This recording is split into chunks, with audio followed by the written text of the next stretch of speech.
சந்தியாராகம் சரியில்லை. இன்னைக்கு என்ன நடக்க போகுதுன்னு பார்க்கலாம். வாங்க வீடியோக்குள்ள போலாம். சிவராமன், மாயா, மணிவண்ணன் 3 பேருமா செட்டியார் வீட்டுக்கு போயிருக்காங்க. ஐயா பணத்தை கொடுத்தீங்கன்னா பரவாயில்லைன்னு கேட்குறாங்க சிவராமன். சிவராமா இப்போதைக்கு என்கிட்ட பணம் இல்லைங்கிறாங்க. இன்னைக்கு அது இப்பதான் பணம் இருக்கு எடுத்துட்டு வரேன்ட்டு போனீங்களேங்கன்னு மாயா கேட்குறாங்க. ஆமாமா எடுத்து வச்சிருந்ததெல்லாம் உண்மைதான். ஆனா ஏதோ தேவைக்காக என் மச்சன் அந்த பணம் எடுத்துட்டு போயிட்டான் போல இருக்கு. ஐயா என்னையா இப்படி சொல்லிட்டீங்களே, உங்களை நம்பித்தாங்க ஐயா நாங்க இவ்வளவு தூரம் வந்தோங்கிறாங்க சிவராமன். நான் என்னப்பா பண்ணட்டும், இப்போதைக்கு என் கையில பணம் இல்லை, எல்லாமே ரொட்டேஷன் தான் போய்கிட்டு இருக்கு. இருந்திருந்தா நான் உங்களுக்கு கொடுத்துருப்பேன். கடைசி நேரத்தில் இப்படி சொல்லிட்டீங்களே ஐயாங்கிறாங்க. ஆமா நீங்க வேற எங்கேயாவது பாருங்கன்னு சொல்லிடுறாங்க செட்டியார். சரிங்க ஐயா நாங்க வரோன்ட்டு போறாங்க. வெளியில வந்ததுக்கு அப்புறமா மணிவண்ணன் சிவராமன் கிட்ட கேக்குறாங்க, பணம் இருக்குது எடுத்துட்டு வரேன்ட்டு தானே போனாரு, இப்ப கடைசி நேரத்துல இப்படி சொதப்பிட்டாரேங்கிறாங்க. அதான் மச்சான் எனக்கும் புரியலைங்கிறாங்க சிவராமன்.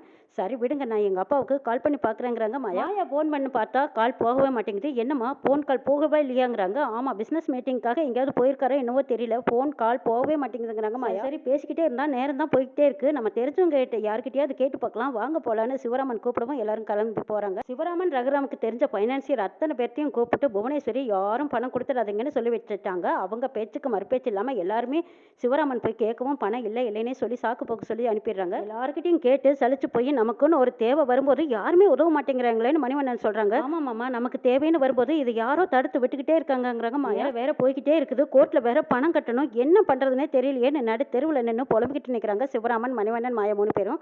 அந்த நேரம் பார்த்து கிஷோர் போன் பண்றாங்க. மாயா என்னாச்சு, அங்க எதுவும் பிரச்சனை இல்லையேன்னு கிஷோர் கேட்குறாங்க. நல்ல வேலை அப்பா, இப்போ நீங்களா பார்த்து ஃபோன் பண்ணங்காட்டி பரவாயில்ல, எனக்கு அர்ஜென்ட்டாக ஒரு 10 லட்ச ரூபா பணம் தேவைப்படுது, ரொம்ப அவசரம். ஜானகி பெரியமா தேவையில்லாத சிக்கலில் ஒரு கேஸில் மாட்டிக்கிட்டாங்க, அவங்கள வெளியில் ஊட்டிட்டு வரணும்னா ஜாமீனில் எடுக்கணும், அதுக்கு பணம் 10 லட்சம் ரூபா செலவாகும்னு சொல்லிட்டாங்க. இப்போ கோர்ட்டில் 10 மணிக்குள்ளேயே பணத்தை கட்டி ஆகணும், அப்போ தான் பெரியமாவை வெளியில் கூட்டிகிட்டு வர முடியும், இல்லைன்னா ஜெயிலில் போட்டுருவாங்கப்பா, எப்படியாவது உதவுங்கன்னு கெஞ்சுறாங்க மாயா. சரி மாயா, என்னோட ஃப்ரெண்ட் ஒருத்தர் கோயம்புத்தூரில் இருக்காங்க, அவரோட டீட்டெயில் எல்லாம் நான் உனக்கு கொடுக்குறேன், நீ அவரை போய் பாரு, கண்டிப்பாக பணம் கொடுப்பாருன்னு சொல்கிறாங்க கிஷோர். ரொம்ப தேங்க்ஸ் டாடிங்கிறாங்க மாயா. எனக்கு எதுக்கு தேங்க்ஸ் எல்லாம் சொல்லிக்கிட்டு, நீ சீக்கிரமா போய் அவரை பாரு, கண்டிப்பா பணம் கொடுப்பாருங்கிறாங்க. சரிப்பா நான் போறேங்கிறாங்க மாயா. மாயா அண்ணன் என்ன சொன்னாருன்னு கேட்குறாங்க சிவராமன். அப்பா உடனே போய் பணம் வாங்கிக்கலான்னு சொல்லிட்டாரு, நீங்க உடனே கோர்ட்டுக்கு போய் பணம் வாங்க போயிருக்காங்க, பணம் வாங்கிட்டு வந்துருவாங்க அப்படின்னு சொல்லி எப்படியாவது கொஞ்சம் டைம் கேளுங்க சிப்பாங்கிறாங்க. சரி மாயா நாங்க கோர்ட்டுக்கு போறோம், நீ போய் பார்த்து பத்திரமா பணத்தை வாங்கிட்டு வான்னு சொல்லிட்டு போறாங்க சிவராமனும் மணிவண்ணனும். சிவராமனும் மணிவண்ணனும் கோர்ட்டு வாசலுக்கு அவசரமா ஓடுறாங்க. இதை பார்த்த வக்கீல் கேட்குறாங்க, என்ன சிவராமா மாயாவங்க நீங்க 2 பேரும் தான் வரீங்க, பணம் ரெடி ஆயிடுச்சாங்கிறாங்க. சார் நாங்க கேட்ட இடத்துல பணம் கிடைக்கல, இப்ப மாயாவோட அப்பா தான் பணம் ரெடி பண்ணியிருக்காரு, அதை வாங்குறதுக்கு தான் மாயா போயிருக்கான்னு சொல்றாங்க சிவராமன். ஐயோ மாயா எனக்காக எதுக்கு இவ்வளவு கஷ்டப்படணும், வேண்டாம் விட்டுலாம்ப்பா, நான் ஜெயிலுக்கே போய்க்கிறேங்கிறாங்க ஜானகி. ஐயோ தங்கச்சி நாங்கெல்லாம் இருக்கும்போது உன்னை ஜெயிலுக்கு அனுப்பிடுவோமா, நாங்க இருக்கோம், என் மருமக பணத்தோடு வருவா, நீ தைரியமாயிரு ஜானகி, இன்னைக்கே நம்ம வீட்டுக்கு போயிடலாம் சரியா அப்படின்னு மணிவண்ணன் ஆறுதலா சொல்லவும் ஜானகியும் சரிங்கிற நம்பிக்கையோடு இருக்காங்க. மாயா கிஷோர் சொன்ன அந்த நபரை போய் பாக்குறாங்க. ஏமா நீ தான் கிஷோர் அனுப்பின பொண்ணாங்கிறாங்க. ஆமாங்கிறாங்க. சரிம்மா இந்த இதுல 10 லட்சம் ரூபாய் இருக்கு, ஜாக்கிரதைன்னு கொடுத்து அனுப்புறாங்க. ரொம்ப தேங்க்ஸ், நான் உடனே கிளம்புனுங்கிறாங்க. சரிம்மா பார்த்து போங்கிறாங்க. மாயா ஒரு ஆட்டோ பிடிச்சு போய்கிட்டு இருக்காங்க. ஆட்டோவுக்கு முன்னாடி ஒரு ஆக்சிடென்ட் ஆகுது. அந்த ஆக்சிடென்ட்டை பார்த்ததும் மாயாவும் ஆட்டோவில் இருந்து கீழே இறங்கி போய் ஐயோ என்னாச்சு என்னாச்சுன்னு கேட்குறாங்க. அந்த கேப்பில் அந்த பக்கமாக வச்சுட்டு போன பணம் இன்னொரு நபர் வந்து வெறும் பேப்பர் கட்டாக வச்சுட்டு ஒரிஜினல் பணத்தை எடுத்துக்கிட்டு ஓடிடுறாங்க. ஓடி போய் கீழே விழுந்தவங்களை பார்த்து என்னங்க அடிக்கடி பட்டுருச்சா, இவ்வளோ ஸ்பீடாக வருவீங்க, பார்த்து போகக்கூடாதான்னு சொல்லிட்டு வந்து மறுபடியும் ஆட்டோவில் உட்காடுறாங்க. அந்த ஆட்டோவில் இருந்து பணத்தை எடுத்துக்கிட்டு போனவர் உடனே கொடுக்கிட்டு போய் அது புவனேஸ்வரி கையில் கொடுக்குறாங்க. நீங்கள் சொன்னதை நான் செஞ்சுட்டேம்மா இந்தாங்கன்னு சொல்லி கொடுக்குறாங்க. அடடா பணம் இவ்வளவு பணமா, பார்த்து போட்டு இந்தாப்பா ஒரு கட்டு அப்படின்னு சொல்லி எடுத்து தாராளமாக கொடுக்குறாங்க புவனேஸ்வரி. நான் சொன்ன மாதிரி சூப்பராக செஞ்சுட்டின்னு பாராட்டுறாங்க. அன்னைக்கு என்ன ஆனாலும் நீ இன்னைக்கு ஜெயிலுக்குள்ளே போகிறத யாராலும் தடுக்க முடியாது, காலத்துக்கு இனிமேல் நீ ரகுராம் விட்டு பிரிஞ்சிருக்கத்தான் போறேன்னு சரி பக்ர பத்தியில் அவங்களுக்கு அவங்களே பேசிக்கிறாங்க. இங்கே அவசரப்படுத்துறாங்க. என்ன சிவராமா மாயா இப்போ பணத்தோட வருவாங்களா இல்லையாங்கிறாங்க.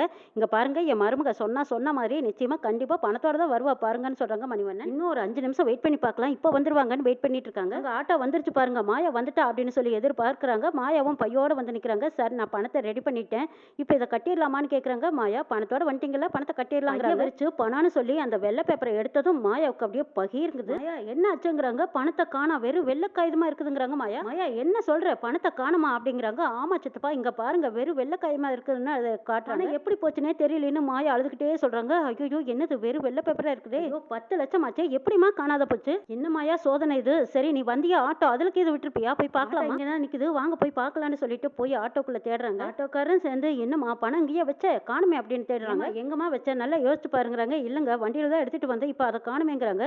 ஐயோ ஆட்டோவில் இருந்திருந்தா இங்கேயெல்லாம் இருக்கும் எங்கேயுமே காணுமே. மாயா பணம் எப்படி காணாமல் போச்சுன்னு ஜானகி கேட்குறாங்க. அதான் தெரியல பெரியமாங்கிறாங்க. ஏன் மாயா பணம் கொடுக்கும்போது அதில் பணம் இருந்துச்சா நீ நல்லா பார்த்தியான்னு கேட்குறாங்க சிவராமன். தான் சித்தப்பா வாங்கினேன் அப்போ பணம் இருந்துச்சு ஆனால் இது எப்படி மாறுச்சுன்னு எனக்கும் தெரியல ஒன்றுமே புரியலைங்கிறாங்க. மாயா இன்னும் 5 நிமிஷம் தான் இருக்குது இப்போ ஜாமீன் வாங்கலைன்னா மறுபடியும் வாங்கவே முடியாதுங்கிறாங்க. வைக்கல வேண்டாம் விட்டுரு நீ அழுகாத நான் ஒன்றும் வெளியில் வரலன்னு நினைக்கல பணம் இல்லைன்னா பரவாயில்லைங்கிறாங்க ஜானகி. நாங்கள் அப்படியே விட்டுருவோமா அப்படியெல்லாம் நீ நினைக்காத. ஏன் சார் வக்கீல் சார் வேறு வழியே இல்லையான்னு கேட்குறாங்க மணிவண்ணன். அவங்கள வெளியில் எடுக்கலைன்னா இன்னும் 2-3 நாளைக்கு ஜெயிலுக்குள்ளே வச்சிருவாங்கங்கிறாங்க வக்கீல். அதுக்கப்புறம் 2 வாரம் கழிச்சு தான் ஜாமீன் வாங்க முடியும். சரி எப்போ கிடைச்சா என்ன கிடைக்கும் போது கிடைக்கட்டும் நான் ஜெயிலுக்கு போகிறதுல எனக்கு எந்த வருத்தம் இல்லைங்கிறாங்க ஜானகி. தெரியுமா நான் பணத்தை வாங்கிட்டு வந்தா அது எப்படி மாறுச்சுன்னு எனக்கு ஒன்றுமே புரியலையேன்னு மாயா அழுதுகிட்டு இருக்காங்க. மாயா நீ முதல்ல அழுகாத அழறத நிறுத்துன்னு சொல்கிறாங்க வக்கீல் சார் ஏதாவது பண்ண முடியுமா கொஞ்சம் ஐடியா இருந்தால் சொல்லுங்கன்னு கேட்குறாங்க சிவராமன். இதுக்கப்புறம் எதுவும் சொல்ல முடியாது அவங்க ஜென்ரல் ஜெயிலுக்கு போயிட்டா இன்ஸ்பெக்டர் வந்து அவசரப்படுத்துறாங்க. சார் டைம் ஆயிடுச்சு அவங்கள உள்ள கூட்டிட்டு போகலாமான்னு கேட்குறாங்க. சார் ஒரு 5 நிமிஷம் இருங்க சார்ங்கிறாங்க மணிவண்ணனும் சிவராமன். என்ன பண்ணுறதுன்னு புரியாமல் தவிச்சிட்டு இருக்கும்போது தான் அங்கே ஒரு பெரிய கார் ஒன்று வந்து நிற்கிது. அதுலேருந்து ரகரம் இறங்கி வராரு. ஐயோ பெரிய மச்சான் இங்கே வராருங்கிறாங்க. ஆமாம்மா அண்ணங்கிட்ட சொல்லாமல் நம்ம ஜாமீன் எடுக்க வந்துட்டோம் இன்னைக்கு நல்லா பயங்கரமாக திட்ட போறாருங்கிறாங்க. சிவராமன் தடவை நான் சொன்னேன் நீங்கள் கேட்கவே இல்லை இப்போ உங்கள் மேலே அவர் கோவப்பட போறாருங்கிறாங்க. ஜெகராம் கிட்ட வந்ததுமே மணிவண்ணனும் சிவராமனும் அண்ணே ஏதோ அண்ணி மேலே இருக்கிற அக்கறையில் தான் நான் வந்துட்டேங்கிறாங்க. அவங்க மேலே கோவப்படாதீங்க அவங்கள திட்டிடாதீங்க ஏதோ என் மேலே இருக்கிற பாசத்துலையும் அக்கறையிலையும் வந்துட்டாங்கன்னு சொல்கிறாங்க ஜானகி. கூட தங்கச்சியை ஜாமீனில் எடுக்க முடியல கேட்ட இடத்துலலாம் பணம் கிடைக்கல செய்யறதுனே தெரியாமல் நாங்களும் இருக்கோம் மச்சாங்கிறாங்க மணிவண்ணன். 10 லட்ச ரூபா பணத்தை கட்டலைன்னா அண்ணியை மறுபடியும் ஜெயிலுக்கு கூட்டிட்டு போயிடுவாங்கன்னுங்கிறாங்க சிவராமன். ரகுராம் பணத்தை கொண்டு வந்து வக்கீல் கையில் கொடுக்குறாங்க. இந்தாங்க இதில் 10 லட்சம் ரூபா இருக்கு ஜாமீன் எடுக்க ஏற்பாடு பண்ணுங்கிறாங்க. நிஜமாலுமா நீங்களா கொண்டு வந்து கொடுத்தீங்கன்னு சிவராமன் ஆச்சரியப்படுறாங்க. ஐயோ தங்கச்சியை ஜாமீனில் எடுப்போன்னு நாங்கள் நினைச்சு கூட பார்க்கலைங்கிறாங்க மணிவண்ணன். சார் டைம் ஆகிட போகுது சீக்கிரமாக கொண்டு பணத்தை கட்டுங்க பெரியமா ஜாமீனில் எடுக்கணுங்கிறாங்க மாயா. இனி ஒன்றும் பிரச்சனை இல்லை நான் இப்போவே கொண்டு கட்டுறேன்ட்டு போகிறாங்க வக்கீல். நீங்கள் பணம் கொடுப்பீங்கன்னு நாங்கள் எதிர்பார்க்கவே இல்லை ரொம்ப நன்றி. வக்கீல் வராங்க இந்தாங்க ஜாமீன் ஆர்டர் கிடைச்சிருச்சுன்னு சொல்லி கொடுக்குறாங்க. இதில் ஒரு சைன் பண்ணுங்கம்மான்னு சொல்கிறாங்க. ஜானகியை கையெழுத்து போட்டு கொடுக்குறாங்க. மாயா இந்த காப்பியை நீங்கள் வச்சுக்கோங்க நான் இன்னொரு காப்பியை கோர்ட்டில் கொடுத்துட்றேன்னு சொல்கிறாங்க வக்கீல். சார் நாங்கள் எங்கள் தங்கச்சியை வீட்டுக்கு கூட்டிகிட்டு போகலாமுங்கிறாங்க. அதான் ஜாமீன் வாங்கியாச்சல நீங்கள் தாராளமாக கூட்டிகிட்டு போகலாங்கிறாங்க வக்கீல். வாங்க போகலான்னு சிவராமன் கூப்பிட்றாங்க.